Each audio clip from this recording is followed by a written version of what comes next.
Kriteria imam sholat.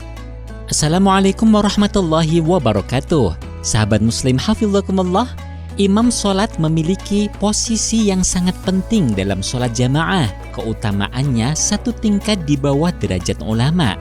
Imam Al-Ghazali dalam kitab Ihya Ulumuddin mengutip perkataan sebagian ulama salaf, "Laisa ba'dal anbiya'i afdala minal ulama'i wala ba'dal ulama' afdala minal a'immatil musallin li'anna ha'ula'i qamu baina yadayillah azza wa jalla wa baina khalqih hada bin nubuwwati wa hada bil ilmi wa hada bi'imadiddin." Artinya, setelah para nabi, tidak ada yang lebih utama dibanding para ulama. Setelah para ulama, tidak ada yang lebih utama dibanding para imam sholat. Keutamaan para nabi dikarenakan derajat kenabian, keutamaan para ulama sebab ilmu mereka, dan keutamaan para imam sholat disebabkan oleh tegaknya agama. Berikut ini adalah syarat-syarat menjadi imam. 1. Islam. 2. Berakal sehat. 3. Tamyiz. Tamyiz adalah mampu membedakan antara baik dan buruk untuk dirinya. Menurut mayoritas ulama, usia tamyiz adalah mulai umur 7 tahun sampai masuk usia baligh. Bagi anak yang belum dikhitan, maka tidak sah menjadi imam karena masih terdapat najis dalam ujung kemaluan atau kulub. Jika anak tersebut bisa menghilangkan najis yang terdapat dalam ujung kemaluan, maka sah menjadi imam. 4. Imam harus berjenis kelamin lelaki bagi makmum laki-laki dan khuntha, yaitu orang yang mempunyai kelamin ganda dan masih berfungsi semua, bukan banci. Imam perempuan hanya boleh diikuti oleh makmum perempuan. Imam laki-laki boleh diikuti makmum laki-laki dan perempuan.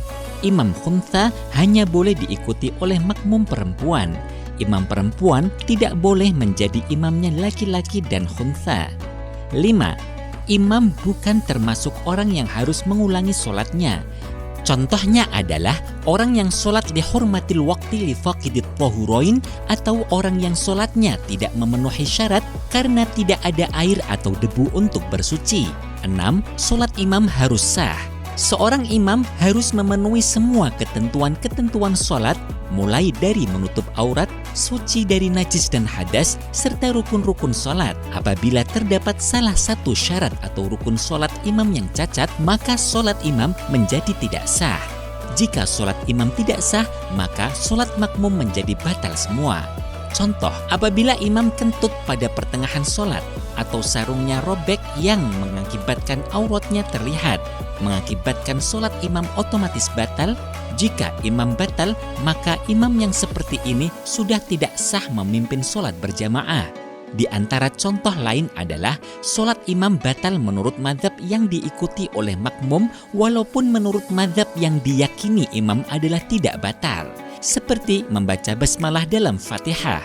Menurut mazhab Syafi'i, membaca basmalah hukumnya adalah wajib, sedangkan membacanya dengan keras di waktu-waktu tertentu adalah sunnah.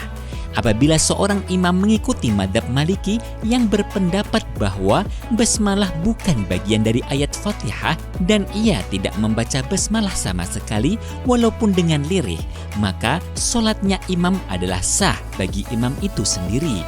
Sedangkan bagi makmum, hukumnya tidak sah mengikuti imam tersebut. Berbeda dengan makmum bermadzhab Syafi'i yang mengikuti imam dengan membaca lirih atau sir saja, maka makmum boleh mengikuti imam yang seperti demikian, atau imam yang bermadzhab Syafi'i dan membaca basmalah. Namun makmum bermadzhab Maliki yang tidak meyakini basmalah sebagai bagian surat Fatihah, maka sholat jamaahnya sah. 7. Imam tidak sedang makmum kepada orang lain. Seorang makmum harus memastikan bahwa imamnya adalah orang yang menjadi imam atau orang yang sedang sholat sendirian. Contoh, apabila ada seseorang yang terlambat datang ke masjid sehingga jamaah sudah selesai, namun ia menemukan puluhan makmum masbuk yang baru melanjutkan kekurangan rokaat masing-masing, orang yang baru datang ini jangan sampai ia makmum kepada orang yang ternyata sama-sama terlambat seperti dia, lalu makmum kepada makmum masbuk di depannya. seorang calon makmum harus memastikan bahwa imamnya bukan orang yang sedang mengikuti sholat orang di depannya. Apabila makmum menduga imamnya sedang sholat sendiri, kemudian mengikuti di tengah jalan, namun di tengah sholat berlangsung ia baru tahu jika imamnya ternyata sedang makmum kepada imam di depannya, maka sholat makmum menjadi otomatis batal. 8. Imam tidak cacat bacaan Fatihah yang bisa merubah makna. Kerusakan bacaan Fatihah yang rusak maknanya seperti contoh membaca iyyaka dalam ayat iyyaka na'budu wa iyyaka nasta'in. Ya, yang semestinya dibaca tasydid, namun jika tidak dibaca tasydid, ini bisa merubah makna dari makna asal. Hanya kepadamu kami menyembah dan hanya kepadamu kami memohon pertolongan, menjadi hanya kepada sinar matahari kami menyembah dan hanya kepada sinar matahari kami memohon pertolongan. 9. Imam bukan orang yang bisu. 10. Imam bukan orang yang ummi, tidak fasih, sampai merusak bacaan Fatihah, sedangkan makmumnya orang yang lebih fasih dalam membaca Fatihah. Jika imam tidak fasih dalam membaca Fatihah, tetapi tidak sampai merusak makna, maka hukumnya tetap sah. Contoh, membaca ain pada ayat nasta'inu, dibaca nastangin. 11. Imam bukan pelaku bid'ah yang menyebabkan kufur dalam bid'ahnya. 12. Imam berada pada tempat yang jelas sehingga pergerakannya bisa diketahui oleh makmum agar bisa diikuti setiap geraknya. 13. Imam berniat menjadi imam pada sholat tertentu yang wajib dilaksanakan secara berjamaah, seperti sholat Jumat dan sholat nadar berjamaah. Sahabat muslim, selain syarat pokok yang harus dipenuhi imam seperti penjelasan tadi, berikut ini adalah kesunahan-kesunahan yang perlu dimiliki oleh seorang imam. 1. Mengerti ilmu fikih dengan baik. 2. Paling banyak hafalan Al-Qur'annya dibanding semua makmum.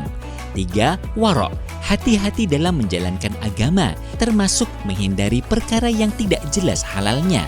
4. Usianya paling tua. 5. Nasabnya paling mulia. 6. Hijrahnya paling dahulu dibanding semua makmum. Sahabat muslim hafizakumullah, demikian inilah kriteria dan syarat imam sholat berjamaah. Semoga Allah subhanahu wa ta'ala selalu meridhai kita dalam menjalankan semua ibadah. Amin. Wallahu a'lam bissawab. Wassalamualaikum warahmatullahi wabarakatuh.